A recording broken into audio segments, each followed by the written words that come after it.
तो वो यहाँ पे भी सीट रिजर्व करेंगे और वहाँ पे भी करेंगे। आरोप भी लगा रहे हैं सोशल मीडिया पे कि कोई कोचिंग संस्थान आपको चढ़ा रहा है, मदद कर रहा है, फाइनेंशियल मदद कर रहा है, इस तरह का भी कोई बात है क्या? हम छात्र हैं, अभ्यर्थी हैं, अपने घर से आए हैं, कोई नौकरी छोड़ के आया है, कोई एक्स सर्विसमैन है, कोई हमारे साथ बहनें भी हैं। तो उन्होंने हमारे पास ये अपनी संदेश भिजवाया है कि हमारा भी आप मुद्दा वहाँ पे उठाओ। जो बच्चे क्वालिफाई हो जाएंगे आज, उनको 2026 की प्रीलिम्स और मेंस की डेट आज पता है, तो वो अभी से जो है वो अपना मेंस की तैयारी करेंगे पहले। तो उनके पास ऐसा नहीं है कि 3 महीने का ही समय मिला है, वो अपना कंटेंट पूरा पढ़ चुके हैं। उसके बाद में सिर्फ वो अपना करंट अफेयर्स पढ़ेंगे और अपने राइटिंग स्किल्स को इम्प्रूव करते हैं। तो सरकार को वही कैंडिडेट दोबारा मिले जाने वाले हैं, तो सरकार को भी इससे कोई खास फायदा हो नहीं रहा है, तो हम तब भी लगे रहेंगे। ये कंटिन्यूस ये प्रोसेस भी नहीं है कि हर तो लेवल प्लेइंग फील्ड हो जाता है, सबके लिए बराबर फील्ड है। फिर मतलब वापस से पेपर देने में दिक्कत कहाँ आ रही है आपको? अगर उनको अपना मनचाहा पद मिल जाता है तो ये स्वतः है कि वो दूसरी भर्ती में बैठेंगे नहीं, उससे जो डुप्लीकेशन ऑफ सीट्स है वो बच जाएगा। और तो किस अगर प्रकार से होगा डुप्लीकेशन ऑफ सीट्स? राशि की रानी तो बढ़ना ही पड़ता है किसी ना किसी। हाँ सर, किसी ना किसी कितनी बच्चियां आपके साथ में, छात्राएं और छात्र जो ये आंदोलन कर रही हो, कहीं इसलिए तो नहीं कर रही जल्दी नौकरी लग जाए, नहीं तो शादी हो जाएगी? हाँ जी सर, बिल्कुल इसीलिए कर रहे हैं, क्योंकि हमें अब जब तक गलतियाँ पता नहीं लगती तो नेक्स्ट मूव कैसे करेंगे। हम अब की बार भी लिख लेंगे, फिर से बाहर हो जाएंगे। इतने अटेम्प्ट्स नहीं है हमारे पास, लिमिटेड है।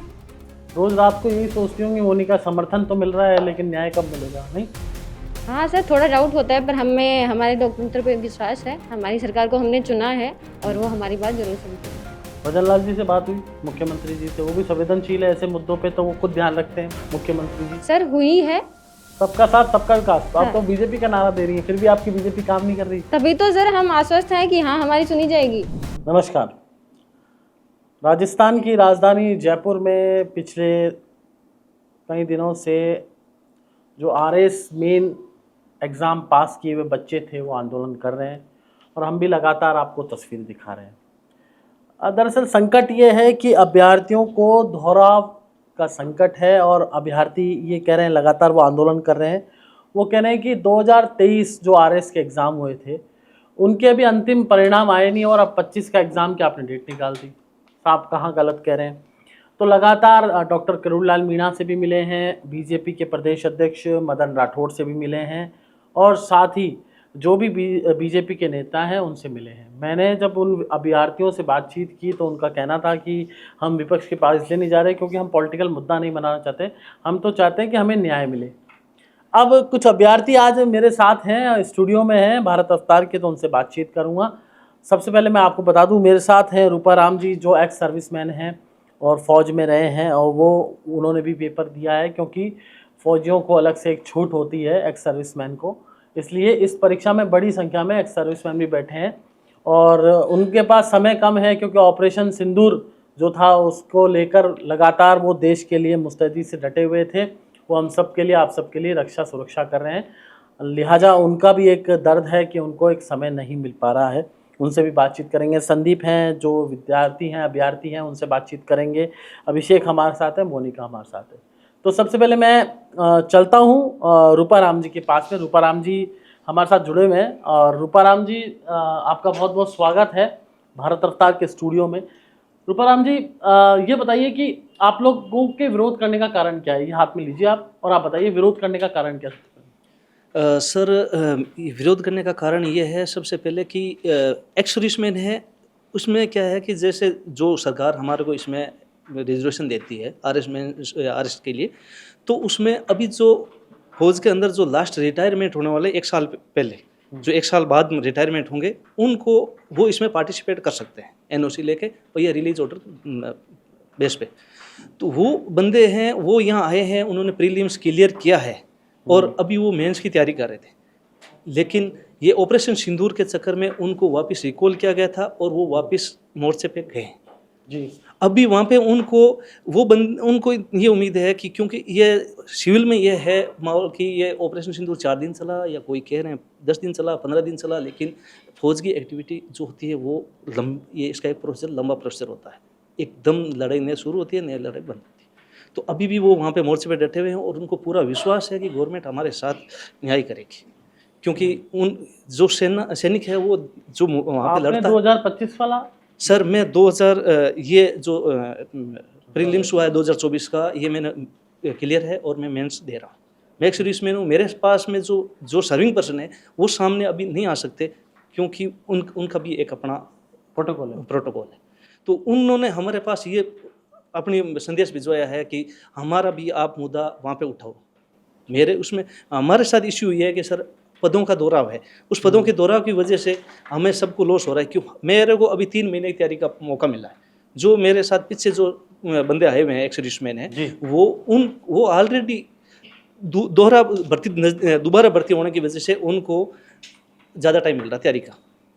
तो इस चक्कर में हमारे को जो नए फ्रेश बंदे हैं उनको ये लॉस हो रहा है। संदीप जी, आपसे सवाल ये है कि यूपीएससी मेंस एग्जाम में भी 3 महीने का समय मिलता है, तो फिर इस एग्जाम में क्या दिक्कत आ रही है आपको? 3 महीने का समय तो यूपीएससी भी दे रही है और 3 महीने का समय आपके पास है, तो आप आंदोलन क्यों कर रहे हैं? आप यूपीएससी को इस तरह से समझिए सर, अभी 2025 का यूपीएससी प्रीलिम्स अभी हुआ है, उसका 3 महीने में रिजल्ट आ जाएगा या 1 महीने के अंदर रिजल्ट आ जाएगा, और 3 से 4 महीने में उनका मेंस होना है। जो बच्चे क्वालिफाई हो जाएंगे आज, उनको 2026 की प्रीलिम्स और मेंस की डेट आज पता है, तो वो अभी से जो है वो अपना मेंस की तैयारी करेंगे पहले, उसके बाद में प्रीलिम्स के बिल्कुल पास में आ जाते हैं 3 महीने, तब वो अपना प्रीलिम्स का पढ़ते हैं। तो वो मेंस का मटेरियल पढ़ चुके होते हैं जब तक मेंस का प्रीलिम्स का दोबारा से रिजल्ट आएगा। अच्छा, हाँ जी, तो उनके पास ऐसा नहीं है कि 3 महीने का ही समय मिला है, वो अपना कंटेंट पूरा पढ़ चुके हैं, उसके बाद में सिर्फ वो अपना करंट अफेयर्स पढ़ेंगे और अपनी राइटिंग स्किल्स को इम्प्रूव करते हैं। आपको तो 3 और हमें जो है अब की बार ये 4-4.5 महीने पहले बताया गया है, उसमें जब हम प्रीलिम्स के लिए पढ़ रहे हैं तो उस 1-1.5 महीने में हम मेंस के लिए नहीं पढ़ सकते हैं सर। 26 सब्जेक्ट होते हैं इसमें, जिनमें से मोस्टली सब्जेक्ट्स का प्रीलिम्स से कोई लेना देना नहीं होता है। संदीप जी, सब बड़ा सवाल ये होता है कि हर बार आरएस के जो एग्जाम हो रहे हैं, हर बार इस तरह का इशू देखने को मिल रहा है, जो इस बार भी आप लोग हर बार आंदोलन करते हैं। हर बार मुद्दा अलग होता है, और आरपीएससी को हम चाहते हैं कि लॉन्ग टर्म रिफॉर्म ले आए, एक कैलेंडर ले आए यूपीएससी की तरह, कि आपका एग्जाम तब होना है। जो फेल होते हैं कैंडिडेट, उनको पता होता है कि मेरा नेक्स्ट एग्जाम तब है, मुझे मेंस के लिए पढ़ना है और मैं पढ़ लेता हूँ उस समय पे। अभी जो है 2023 का देखिए आप, रिजल्ट नहीं निकाला है इन्होंने जी सर। तो 2023 वाले कैंडिडेट्स जो हैं उन्होंने मेंस के लिए 10 महीने तैयारी की है, उसके बाद में उन्होंने इंटरव्यू के लिए, अभी सक्षम कैंडिडेट्स इंटरव्यू दे रहे हैं, वो एक साफ सुथरी प्रक्रिया के तहत वो चुने जाने वाले हैं। अभी 2024 में भी वही कैंडिडेट्स हैं जो दोबारा बैठे हुए हैं, वो दोबारा से चुने जाएंगे प्रीलिम्स में, वहाँ तक हो गया। अब वो 10 महीने तब पढ़े हैं, 4 महीने अब पढ़ चुके हैं, वो 14 महीने की तैयारी के साथ में दोबारा से पेपर दे रहे हैं अभी, और ये 4 महीने की तैयारी में दोबारा पेपर दे रहे हैं। तो सरकार को वही कैंडिडेट दोबारा मिले जाने वाले हैं, तो सरकार को भी इससे कोई खास फायदा हो नहीं रहा है, क्योंकि दोबारा वही पद चुने जाएंगे। संदीप जी, भजनलाल जी की सरकार आई तो कर्मचारी चयन बोर्ड ने बोला था कि, मैंने देखा है वो आलोक राज जी का एक ट्वीट भी देखा था, उन्होंने बोला था कि सब कुछ शेड्यूल करके हम सारी भर्तियां निकाल रहे हैं और कैलेंडर हमने बनाया है। तो आपकी मांग ये है कि आरपीएससी जो आरएस का एग्ज़ाम निकाल रही है, तो वो भी अगर आरएस भर्ती करती है तो कैलेंडर के अनुसार कराएं। कैलेंडर के अनुसार, और कैलेंडर का मतलब ये नहीं है सर कि आप प्रीलिम्स से 15 दिन के पहले या 1 महीने पहले आप ये बता देते हैं कि मेंस कब है, तो तब आपको वो समय नहीं मिला है। कैलेंडर का मतलब है कि नेक्स्ट भर्ती हर साल होगी, तो हम तब भी लगे रहेंगे। ये कंटिन्यूस ये प्रोसेस भी नहीं है कि हर बार भर्ती होगी यूपीएससी की तरह, तो आप लगे नहीं रह सकते हैं कि आप लगे रहेंगे। और अगर हमें पहले से डेट पता होगी 2025 की, लगा लीजिए अब 2025 का मेंस कब होगा, तो जो इस प्रक्रिया में फेल होते हैं प्रीलिम्स में, वो अपनी मेंस की तैयारी पहले से रखें, उसके बाद में प्रक्रिया से, तो लेवल प्लेइंग फील्ड हो जाता है, सबके लिए बराबर फील्ड है। फिर अभिषेक जी भी हमारे साथ हैं। अभिषेक जी पेपर दे रहे हैं और पहले प्राइवेट जॉब करते थे अभिषेक जी, और लगातार आंदोलन कर रहे हैं। अभिषेक जी, जो जिज्ञासु विद्यार्थी हैं, तो आज आज़ादी सबको है पेपर देने की, तो इसमें दिक्कत क्या उत्पन्न हो रही है? वापस से पेपर दे सकते हैं? नमस्कार, मैं आपके चैनल के माध्यम से बताना चाहूँगा कि आज़ादी देने में, मतलब वापस से पेपर देने में दिक्कत कहाँ आ रही है आपको? सर, वापस से पेपर देने में कोई दिक्कत नहीं आ रही है। हमारा जो सवाल है वो ये नहीं है कि वो पेपर ना दें, सबको आज़ादी है, सबको ये मतलब कि वो दोबारा पेपर दे सकते हैं। बट यहाँ हो ये रहा है कि अगर जब तक हम पहले वाले प्रक्रिया की, जो 2023 की आरएस मेंस की प्रक्रिया है, उसके रिजल्ट हम घोषित नहीं करते हैं, तब तक जो स्टूडेंट 2023 में सेलेक्टेड हैं और जो अभी इंटरव्यू दे रहे हैं, उनके पास अभी बिल्कुल भी क्लियर नहीं है कि उनका रिजल्ट क्या होने वाला है। अगर उनको अपना मनचाहा पद मिल जाता है तो ये स्वतः है कि वो दूसरी भर्ती में बैठेंगे नहीं, ठीक है। उससे जो डुप्लीकेशन ऑफ सीट्स है वो बच जाएगा। और तो किस अगर प्रकार से होगा डुप्लीकेशन ऑफ सीट्स? इसको सरल भाषा में सर देखिए, आप ऐसे समझिए कि 2023 की भर्ती का अगर ये इंटरव्यू प्रोसेस को कंप्लीट करा देते हैं, रिजल्ट दे देते हैं, तो फॉर एन एग्जांपल एक स्टूडेंट चाह रहा है कि उसको एसडीएम या डिप्टी की पोस्ट मिले। अगर उसको वो पहली भर्ती में वो सीट मिल जाती है तो वो दूसरी भर्ती में बैठेगा नहीं। अब हो क्या रहा है कि इस इंटरव्यू जो 2023 के इंटरव्यू चल रहे हैं उसमें 2100 बच्चे सेलेक्ट हुए हैं। वो 2100 बच्चों में से अगर हम एक रफ आइडिया भी लेते हैं, जैसे कि हमारे पास जो अनुमानित डेटा है उसके हिसाब से 70% स्टूडेंट्स दोबारा सेलेक्ट हुए हैं इस 2024 के मेंस के लिए। वो जो 70% स्टूडेंट हैं वो भी एक मेरिट बेस पे सेलेक्ट हुए गए हैं। अगर वो दोबारा मेंस देते हैं विदाउट दिस क्लैरिफिकेशन कि वो पिछली भर्ती में सेलेक्ट होने वाले हैं, तो वो यहाँ पे भी सीट रिजर्व करेंगे और वहाँ पे भी करेंगे। अब आरपीएससी प्री का एग्ज़ाम निकालने से पहले 2 दिन पहले अगर 300 पद बढ़ाती है तो उसका फिर मोटिव रहा ही क्या? इतने तो हमारे जो डुप्लीकेशन में सीट खराब ही हो जाएंगी। एक सवाल और है मेरा, हर बार मेंस से पहले ही इस तरह के मूवमेंट चलते हैं, मैंने बहुत सी बार देखा है। और एक सवाल और है आपसे ही अभिषेक जी कि मतलब आप किसी लोगों आरोप भी लगा रहे हैं सोशल मीडिया पे कि कोई कोचिंग संस्थान आपको चढ़ा रहा है, मदद कर रहा है, फाइनेंशियल मदद कर रहा है, इस तरह का भी कोई बात है क्या? देखिए, मैं पहले आपके पहले सवाल का जवाब देता हूँ। आपने मेरे से पूछा कि हर बार ऐसा मूवमेंट मेन से एग्ज़ाम से पहले ही क्यों होता है। हमारा कोई भी ऐसा उद्देश्य नहीं है कि हमें मूवमेंट चलाना है। हम छात्र हैं, अभ्यर्थी हैं, अपने घर से आए हैं, कोई नौकरी छोड़ के आया है, कोई एक्स सर्विसमैन है, कोई हमारे साथ बहनें भी हैं। वो सब एक नौकरी के तलाश में आए हैं और आरएएस में हम चाहते हैं कि हम उस नौकरी के साथ साथ इस राज्य को, इस देश के लिए सर्व करें। हम चाहते हैं कि आरपीएससी में एक बड़े लेवल पे रिफॉर्म्स आएँ। हर बार हमारी आरपीएससी से एक मांग है कि वो एक प्रॉपर कैलेंडर जारी करे, उसको जो भी अपनी प्रोसेस जो मतलब रिक्रूटमेंट प्रोसेस है उसको एक अच्छे तरीके से करे। हर साल आरपीएससी एक प्रॉपर रिफॉर्म्स आने के बजाय एक टेम्पररी सोल्यूशन हमें दे देती है, जिसकी वजह से हर बार हमें सड़कों पे उतरना पड़ता है।